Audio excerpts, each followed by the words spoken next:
Yo, semaine 9 du portefeuille DCA, c'est parti tout de suite. Alors je le rappelle, je le rabâche encore une fois, l'investissement DCA, c'est un investissement long terme où on ne se pose pas la question de savoir si le marché monte ou si le marché descend. Lorsque le marché descendait, on a investi, on a racheté dans la baisse. Lorsque le marché est en train de monter, comme c'est ce qui se passe actuellement, on ne réfléchit pas et on investit dans la hausse. Alors certes, ça aurait été mieux si on avait investi il y a 3-4 jours à 38 000 $. Aujourd'hui, on est à 44 000 $ sur le Bitcoin, mais c'est pas grave, c'est justement le principe du DCA, on ne se pose pas la question. Et 44 000 $, ça reste un point intéressant d'entrée pour le très long terme. Moi, personnellement, du moins c'est ma conviction, je vois le Bitcoin atteindre les 100 000 $, voire plus. Donc que l'on investisse à 38 000 ou que l'on investisse à 44 000 sur des petites sommes comme celles sur lesquelles on rentre lors de ce portefeuille DCA, ça ne me pose pas de problème d'investir à 44 000 $.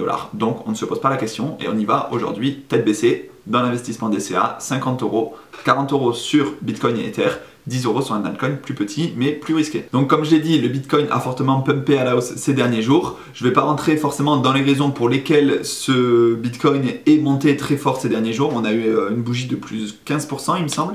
Mais voilà, c'est lié en partie au conflit en Ukraine et en Russie, mais ça peut être lié à d'autres choses, ça peut être simplement lié au cycle de marché.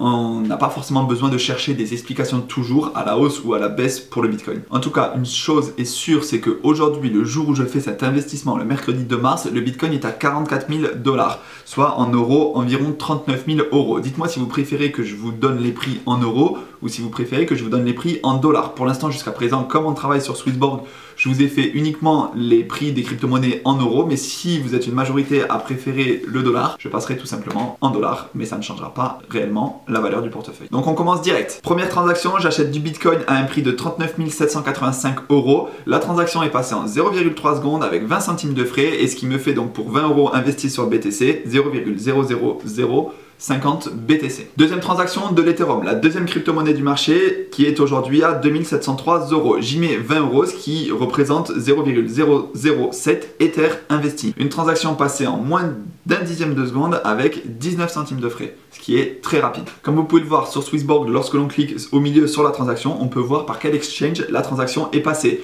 Et celle-ci est passée par Bitfinex. Swissborg compare les différentes plateformes d'échange pour tout simplement passer son ordre sur la plateforme sur laquelle ça sera le moins cher. Troisième et dernière transaction de l'XRP qui est aujourd'hui à 0,7 €. J'y mets 10 €, ce qui me représente 14,24 XRP. Encore une fois, une transaction très rapide, 0,2 secondes avec 10 centimes de frais. Une transaction qui est passée par deux plateformes d'échange différentes. Voilà, c'est tout pour aujourd'hui. 20 € de Bitcoin, 20 € d'Ethereum, 10 € d'XRP. On va voir ce que ça donne. On se retrouve la semaine prochaine pour poursuivre cet investissement DCA. Que l'on monte ou que l'on descende, peu importe, on investit chaque semaine la même somme.